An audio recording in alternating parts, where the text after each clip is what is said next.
El cuerpo humano es un sistema verdaderamente asombroso, estructurado con un equilibrio anatómico muy delicado. Pero, ¿qué pasa cuando ese soporte falla? El impacto en la vida diaria de quienes lo padecen es francamente profundo. Las actividades más rutinarias se ven completamente interrumpidas y la incomodidad, tanto física como social, puede volverse abrumadora. Bienvenidos a este análisis visual. Hoy vamos a recorrer el complejo viaje clínico de la evaluación y el manejo del prolapso rectal. Vamos a desglosar la ciencia, la evaluación minuciosa y esas decisiones quirúrgicas fundamentales que hay detrás de esta patología. Entremos de lleno en esto. Esta cita captura perfectamente la realidad clínica. A menudo, existe la tendencia a pensar en los problemas anatómicos como si fueran simples defectos aislados, un pequeño fallo en una pieza del rompecabezas. Pero la literatura médica es clarísima. Estamos hablando de un problema sistémico y debilitante. Es literalmente una manifestación de una falla global del soporte pélvico. No es solo un pequeño inconveniente, es una condición angustiante que limita profundamente la vida de los pacientes y requiere una intervención altamente especializada. Sección 1. El peso del prolapso. Entendiendo la carga física y demográfica. Para entenderlo bien, esta es la definición clínica exacta que hay que tener en mente. Un prolapso rectal no es un problemita menor en los tejidos. Se define estrictamente como una protrusión de espesor total del recto a través del canal anal. Es un desplazamiento estructural mayor. La frase clave aquí es espesor total, es decir, todas las capas de la pared intestinal están involucradas. Y claro, esto nos revela por qué tan a menudo se presenta de la mano con otros problemas bastante serios del suelo pélvico. Al observar esta cruda imagen clínica de una protrusión de espesor total, los datos médicos se humanizan instantáneamente. Es impactante, ¿verdad? Valida de forma muy visual la severidad de los síntomas y la profunda incomodidad que deben soportar los pacientes.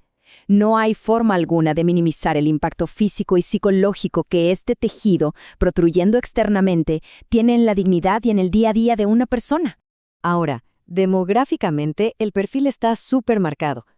Aunque puede ocurrir en ambos sexos, atención a esto, la probabilidad es 6 veces mayor en mujeres, y la incidencia literalmente se dispara en pacientes mayores de 70 años. Pero el detalle clínico realmente fascinante es el tercer punto, la descarga excesiva de moco. Este es el diferenciador estrella. Cuando un médico duda si está viendo hemorroides o un prolapso mucoso simple, esa descarga excesiva es la firma clínica inconfundible de un prolapso de espesor total. No falla. Sección 2. El proceso de evaluación.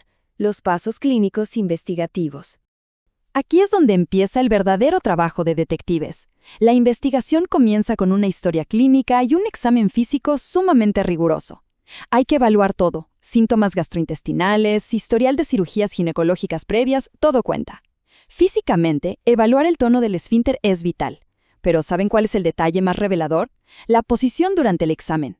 Evaluar al paciente en una posición de cuclillas, como sobre un inodoro, resulta ser casi siempre el método más certero para demostrar el prolapso.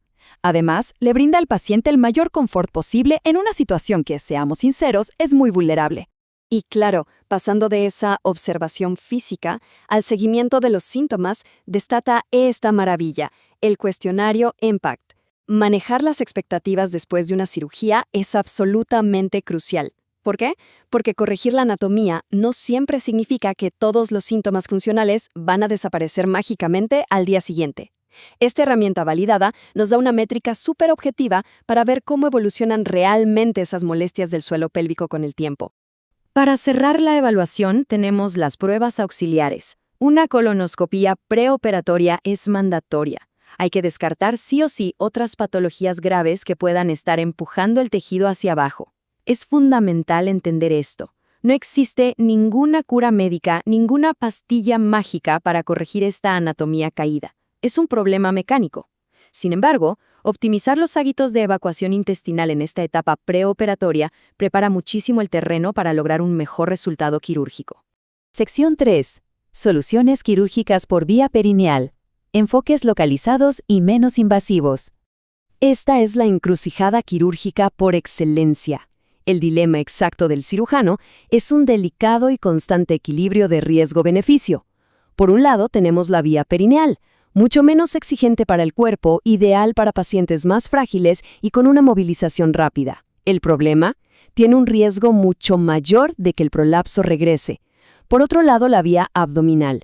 Esta ofrece reparaciones mucho más duraderas y con mejores resultados funcionales, pero el peaje físico de la cirugía es más alto y la recuperación bastante más difícil. Es una decisión de peso. Profundizando en las opciones perineales, nos encontramos con el procedimiento de Delorme. Mecánicamente, es ingenioso. Básicamente, retira solo la manga de mucosa externa del recto caído y luego pliega, como si fuera un acordeón, el músculo que queda debajo. Es una herramienta muy especializada. Se reserva casi exclusivamente para prolapsos cortos o para aquellos pacientes de alto riesgo que simplemente no soportarían el impacto de una cirugía abdominal mayor.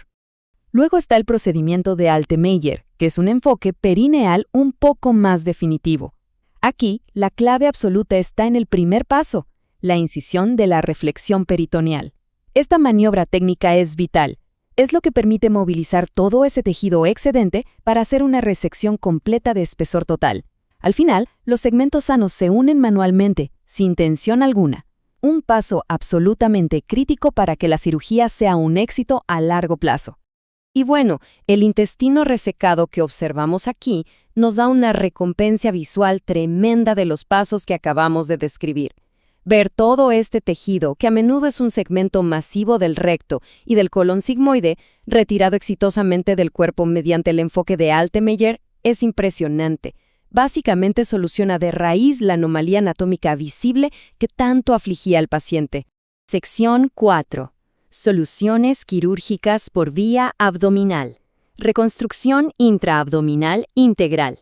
Pasando al abdomen. Cualquier reparación abdominal, sin importar el nombre técnico que le pongamos, se basa en dos principios inquebrantables: movilización y fijación. El recto se libera completamente y luego se ancla con firmeza a la fascia de la columna vertebral. Pero ojo al tercer punto, porque resalta un peligro muy específico que requiere verdadera maestría anatómica. Anclar el tejido en el lugar equivocado puede perforar un disco vertebral, y eso provoca una infección sumamente dolorosa y complicada conocida como tisitis. Hay que tener muchísimo cuidado. Al sintetizar todos estos datos, la verdadera narrativa de la toma de decisiones sale a la luz. Fíjense cómo los abordajes abdominales, las dos últimas opciones, reducen consistentemente la recurrencia a alrededor del 8%. Es una mejora notable. Sin embargo, si miramos la rectopexia ventral con malla, vemos que, aunque preserva súper bien la función, introduce un riesgo del 2% de complicaciones por la propia malla, como que se erosione hacia otros órganos.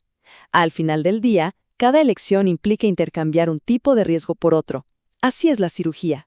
Sección 5. Casos y poblaciones especiales.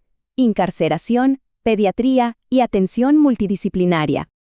Hablemos de una de las emergencias más críticas, el prolapso incarcerado. Esto es cuando el tejido queda atrapado fuera del cuerpo y empieza a hincharse rápidamente. Y aquí viene un dato absolutamente fascinante. ¿Sabían que el protocolo médico de primera línea recomienda cubrir el tejido con azúcar granulada o manitol? Azúcar común. Esta sustancia simple extrae rápidamente el agua, reduce el edema y muchas veces salva el tejido. Si eso no funciona y el tejido lamentablemente muere, la única salida es una cirugía de Altemeyer de urgencia y posiblemente una derivación fecal para salvar la vida del paciente. Ahora, el contraste al tratar esta misma anatomía, pero en la población pediátrica, es drástico. En los niños es rarísimo recurrir a una gran cirugía abdominal.